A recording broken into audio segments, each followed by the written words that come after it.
মামির রুমে যাচ্ছিলাম আমার রসায়নিক বইটা খুঁজে আনার জন্য। তারপর গিয়ে দেখি মেজবাই এর গায়ে কোনো কাপড় নাই, আর মামি তো উলঙ্গ। আমাকে দেখে চমকে উঠে তারা। তারপর মামি আমার কাছে এসে বলে, প্লিজ তুমি কাউকে বইলো না, আমার সংসারটা থাকবে না, চাইলে তুমি তোমার মেজবাইয়ের সাথে আমাকে ভোগ করতে পারো। আমি একটা থাপ্পড় মেরে বললাম, কি ভাবছেন, যা বলবেন তাই করব? কখনোই না। আচ্ছা, আমার মামা কি আপনার কোনো চাওয়া অপূর্ণ রাখছে? তাহলে আপনি কেমনে এই কাজটা করতে পারলেন? আমি একটা দীর্ঘ নিঃশ্বাসে কথাগুলো বললাম। এদিকে মেজবাই যে কখন রুম থেকে বের হয়ে বাইরে গিয়ে দরজা লাগিয়ে দিছে তা আমি বুঝতে পারি নাই। আর এদিকে মামি কান্নাকাটি করতে করতে বলতে লাগলো, বাঁচাও, কে কোথায় আছো, আমাকে বাঁচাও প্লিজ। সুহান, আমার এত বড় ক্ষতি কইরো না প্লিজ। আমি একদম বোবা হয়ে গেছি, আমার মুখ দিয়ে আর কোনো কথাই বের হচ্ছে না। তারপর মামির চিৎকার শুনে সবাই দরজার সামনে এসে কড়া নাড়লো। দরজা নখ দেখে মেজবাই দরজাটা ভেঙে দেই। তারপর আম্মু রুমে ঢুকে ঠাস করে একটা থাপ্পড় দিয়ে বলল, তুই যে আমার ছেলে, এটা আমার ভাবতে লজ্জা হচ্ছে, কিভাবে করতে পারলি এটা? তোর কি বিবেকে একটুও বাঁধলো না? আমি বললাম, সত্যি আম্মু, আমি কিছুই করিনি। মামি মিথ্যা বলছে। আম্মু বলল, চুপ মিথ্যাবাদী, তুই এই মুহূর্তে আমার বাসা থেকে বের হয়ে যা, তোর চেহারাটা আমি দেখতে চাই না। এদিকে মামি আর মেজবাইয়ের মুখ দেখে বোঝা যাচ্ছে তারা খুব খুশি। আমি বললাম, আচ্ছা আম্মু, আমি চলে যাচ্ছি, কিন্তু সত্যিটা একদিন তোমরা জানতে পারবা, সেদিন হয়তো আর আমাকে পাবে না।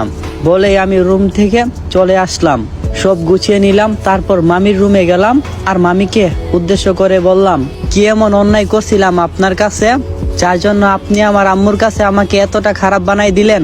একটা কথা মনে রাখেন, আল্লাহ ছাড় দেই, কখনো ছেড়ে দেই না। আচ্ছা, ভালো থাকবেন, আর একটা কথা রাখবেন। মামি বলল, কি কথা?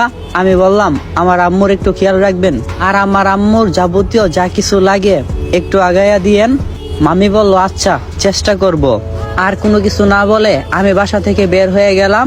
পিছনে ফিরে একবার তাকালাম বাসাটার দিকে। অনেক কষ্ট হচ্ছে আজ।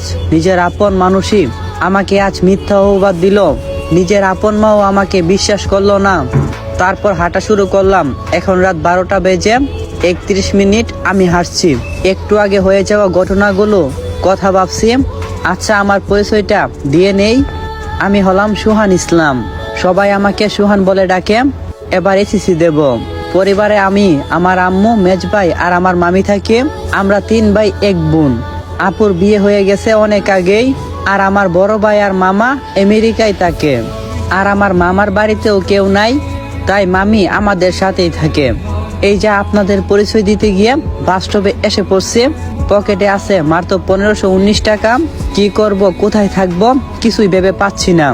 ভাবতে ভাবতে কখন যে ঘুমিয়ে গেছি খেয়াল করিনি।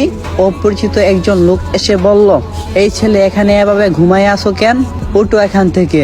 আমি বললাম, জি আঙ্কেল, উঠছি বলে আমি উঠে পড়লাম। অপরিচিত লোকটা বলল, কোথা থেকে আসে এসব মানুষ, বুঝি না, বলে তিনি দোকান খুললেন। আর আমি একটা চায়ের দোকানে এসে মুখে পানি দিয়ে 2টা রুটি 1 কাপ চা খেলাম। তারপর দোকানদার আঙ্কেলকে বিল দিয়ে চলে আসলাম। ভাবছি চলে যাব এই শহর ছেড়ে, তাই করলাম, একটা টিকিট কেটে নিলাম, উদ্দেশ্য চট্টগ্রাম। তারপর বাসে উঠে বসলাম। বাস চলছে আপন গতিতে, আর আমি কখন যে ঘুমিয়ে গেছি তা খেয়ালই করি নাই। বাসের হেল্পার বলল, এই মামা আর কত ঘুমাইবেন, এইবার নামেন। আমি বললাম, হ্যাঁ, আমি কি চট্টগ্রাম এসেছি? হেল্পার বলল, জি। তারপর আমি বাস থেকে নেমে একটা হোটেলে গেলাম। অনেক ক্ষুধা লাগছে, সেই সকালে 2টা রুটি খাইছিলাম আর 1 কাপ চা খাইছি। তারপর হোটেল থেকে খেয়ে বের হয়ে আসলাম। আমার কাছে আছে মাত্র 955 টাকা। কি করব, কোথায় থাকবো ভাবছি আর হাঁটতেছি। কে কোথায় আসো, বাঁচাও আমার ছেলেকে, প্লিজ আমাকে মেরো, তাও আমার ছেলেকে মেরো না। একজন লোক হাহা করে হাসলো আর বলল, তোর ছেলেকেই মারবো। আমি কাছে গেলাম তাদের।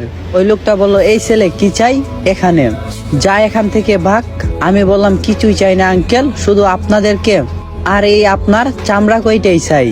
লোকটা বলল, মানে? আমি আর কোনো কথা না বলে একটা বুকে লাথি মারলাম। তারপর একে একে সবাইকে পাওনা বুঝাইয়া দিলাম, কিন্তু একটা লাঠি দিয়ে পিছন থেকে আমার মাথায় কে যেন মারছে। তারপর আমার কোনো কিছুই মনে নেই। চোখ খুলে নিজেকে একটা হসপিটালে আবিষ্কার করলাম। পাশে মায়ের বয়সী একজন আন্টি, একটা ছেলে। ওই তো সেই ছেলেটা যাকে আমি বাঁচাইছিলাম। তুত কি বলতাছি, আমি বাঁচাইছি না, বাঁচাইছে তো আল্লাহ, আমি তোমার তো একটা উছিলা। আর একটা মেয়ে বসে আছে।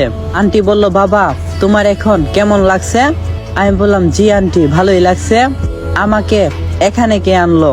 আমি তো এখানে ছিলাম না। সেই মেয়েটি বলল, আমার বাবা আনছে আপনার এখানে। তারপর সবকিছু খুলে বললাম। সেই মেয়েটি 2 দিন আগে রাতে যা যা হয়েছিল।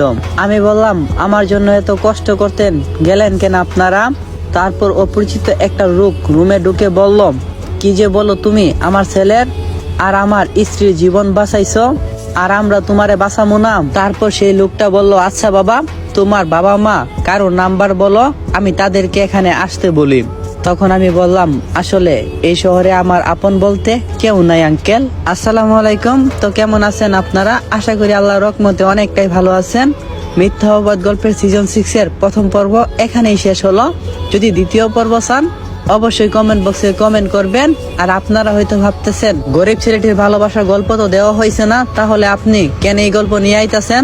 আসলে বিষয়টা হচ্ছে, গরিব ছেলের ভালোবাসা গল্পটি আমার ইউটিউব চ্যানেলে দেওয়া হইব। সবাই সেখান থেকে পুরো দেখে নিবেন। আর ভালো থাকবেন, নিজেদের খেয়াল রাখবেন। আল্লাহ হাফেজ।